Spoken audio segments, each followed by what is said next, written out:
வடக்கு கிழக்கு வளைந்து காணாமலாக்கப்பட்ட உறவுகளின் சங்கத்தினுடைய தலைவி ஜோராசா கனகரஞ்சினி. வருகின்ற 30ஆம் தேதி வலிந்து காணாமல் ஆக்கப்பட்டோர் தினம்.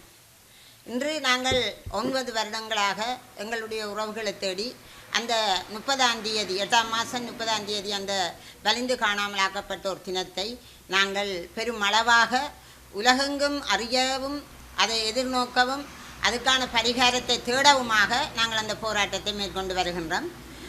வடக்கு கிழக்கு ஒன்றிணைந்த அந்த போராட்டம் மட்டக்களப்பிலே கல்லடி பாலத்திலிருந்து காந்தி பூங்கா வரைக்கும், கிட்டு பூங்காவிலிருந்து செம்மணி வளைவு வரைக்கும் நாங்கள் அந்த போராட்டத்தை ஆயத்தப்படுத்தி தொடர்ச்சியாக மேற்கொண்டு வருகிறோம். புதிய செயலாளராக வவுனியா மாவட்டத்தினுடைய தலைவர் ஜெனிதா அவர்களை நாங்கள் செயலாளராக நியமித்திருக்கின்றார்கள். இருந்தும் நாங்கள் பல போராட்டங்களுக்கும் பேரணிகளுக்கும் முகம் கொடுத்து அதனூடாக வருகின்ற பல பிரச்சனைகளுக்கும் முகம் கொடுத்து கொண்டு வருகின்றோம். இது தனிநபர் போராட்டம், தனிநபர் அமைப்பு அல்ல.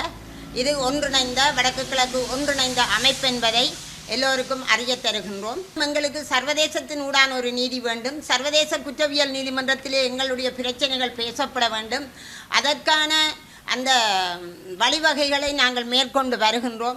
நிச்சயமாக எங்களுக்கு சர்வதேசத்தினுடான ஒரு நீதி கிடைக்கும் வரை இந்த போராட்டம் தொடரும் என்பதையும் வடக்கு கிழக்கிலே வாழுகின்ற ஒட்டுமொத்த தமிழ் மக்களுக்கும் அல்ல இலங்கைத்தீவிலே வாழுகின்றவர்களுக்கும் மட்டுமல்ல, உலகெங்கும் வாழுகின்ற அனைத்து தமிழ் உறவுகளும் இந்த போராட்டத்தினை ஆதரித்து ஆதரவு வழங்கி எங்களுக்காக குரல் கொடுக்க வேண்டும். அந்தந்த நாடுகளில் இருந்து குரல் கொடுத்து எங்களுக்கான நீதியை பெற்றுத்தர எல்லோரும் அணிதிரள வேண்டும் என்று அன்பாக கேட்டு நிற்கின்றோம். செம்மணி புதகுலிக்கும் எங்களுக்கு நீதி வேண்டும். எங்களுடைய உறவுகள், எங்களுடைய மக்கள், எங்களுடைய யுத்தத்தின் நிமித்தம் இடப்பெயர்வுகளை சந்தித்தவர்கள் அங்கே புதைக்கப்பட்டு கொல்லப்பட்டிருக்கின்றார்கள், பாலியல் துன்புறுத்தப்பட்டிருக்கின்றார்கள். அந்த எச்சங்களுக்கு அது சரியான ஒரு ஆய்வு செய்யப்பட்டு அதுக்கான நீதி வழங்க வேண்டும்.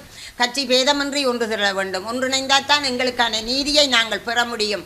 பிரிந்து ஒவ்வொரு கருத்துக்களை முன்வைத்து நான் தான் நீதான் என்று முன்வைத்து நாங்கள் செயல்பட்டு கொண்டு போனால் உண்மையாகவே பாதிக்கப்பட்ட தாய்மார்கள் நாங்கள் வீட்டுக்குள்ளே இருந்து எங்களுடைய பெருமதிமிக்க பிள்ளைகளை தேடி வெளியிலே தெருவிலே நின்று போராடியவர்கள். எங்களுக்கு அரசியல் ஞானம் இல்லை. ஆகவே அரசியலோடு சம்பந்தப்பட்டு மக்களுடைய வாக்குகளை, பொன்னான வாக்குகளை பெற்று பாராளுமன்றம் செல்லுகின்றவர்கள் நீங்கள் ஒன்றிணைந்து ஒருமித்து குரல் கொடுத்து மக்களுக்கான தீர்வை பெற்றுத்தர இனியாவது முன்வர வேண்டும் என்று இந்த ஊடக வாயிலாக கேட்டு நிற்கின்றோம்.